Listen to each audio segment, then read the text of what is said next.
සතුට ඉතිරි නෑ කඳුළු බින්දු පිසදාන්න අම්මා මෙහි නෑ කුසගින්නට බෙදාගත්ත බත්පත රස නෑ හිස අතඟා හුරතල් කළ අම්මාද නෑ හිස අතඟා හුරතල් කළ අම්මාද නෑ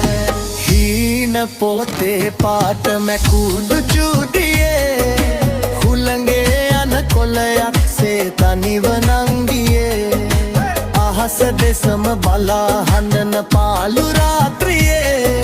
සඳක්